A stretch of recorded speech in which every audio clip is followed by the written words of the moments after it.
Bonjour à tous. Pour la doucette d'aujourd'hui, je vais vous parler de la coupe menstruelle.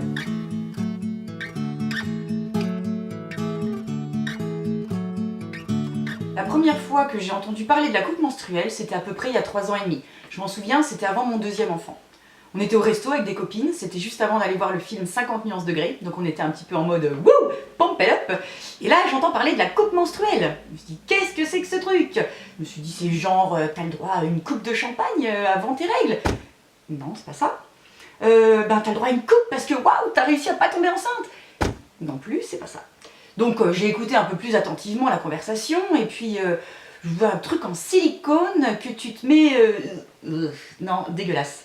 Alors là, on m'a répondu, ah ben c'est sûr, hein, faut être à l'aise avec son vagin. Donc je me suis dit, non, non, c'est pas pour moi, j'ai même pas envie d'en entendre parler. C'est tout. J'ai eu mon deuxième enfant. Et puis après l'accouchement, tu as le droit à avoir des règles vraiment sympathiques. Et puis je me suis rappelé la coupe menstruelle. Donc j'ai été sur internet, je suis allée sur mademoisellebio.com et puis là on peut trouver plein de trucs sympas, bio, et puis là, bim, je retombe sur des coupes menstruelles. Donc c'est tout, je regarde un petit peu, pour les mamans qui ont déjà eu un enfant, ou pour les femmes qui n'ont pas encore eu d'enfant, bon, on choisit et clique, et puis quelques semaines plus tard, j'ai reçu, dans un petit emballage, en tissu sympa, ce drôle de truc. Voilà, donc je l'ai regardé sous toutes ses coutures, sous toutes ses formes, donc c'est bien en silicone, hein, silicone médical, donc comme ça c'est complètement hypoallergénique, voilà, hein, je me suis dit c'est un peu petit, comment ça se passe? Bon, après j'ai regardé le mode d'emploi, c'est comme les préservatifs, hein, c'est livré avec le mode d'emploi, donc vous regardez comment ça se met. Le tuto ne portera pas sur comment ça se met, hein. Il y a des modes d'emploi, vous regarderez comment il faut faire. Et puis bon, après quelques acrobaties qui finalement s'avèrent être tout à fait respectables, on peut mettre ce truc là. Donc il y a une petite languette en dessous qu'on va couper à sa convenance, hein. Donc si vous le coupez trop court, vous ne pouvez pas aller le récupérer, et si vous le laissez trop long, ça vous blotte entre les jambes, c'est pas très agréable. Donc il faut voilà, une petite expérience pour voir où est-ce qu'on le coupe. Puis une fois qu'on a trouvé, en fait on oublie complètement qu'on a ses règles. Non seulement quand on va aux toilettes et puis qu'on baisse sa culotte, on n'a pas vu sur le massacre et puis l'odeur dégueulasse, et en plus on ne remplit plus sa poubelle. Donc c'est pareil, pendant toute la période des règles, à chaque fois qu'on veut jeter un coton-tige dans la poubelle de la salle de bain, à chaque fois que tu appuies sur la pédale, bouh, tu as le droit à l'odeur particulièrement dégueu également. Et en fait c'est sympa, rien qu'au niveau environnemental et confort de vie, c'est sympa. Après, il faut juste la supporter. Moi, personnellement, je la sens pas quand elle est à l'intérieur, je sens rien du tout. Ni quand je marche, ni quand je cours. On peut aller à la piscine, on peut faire tout ce qu'on veut. Et puis, ça se change en fonction du flux de nos règles.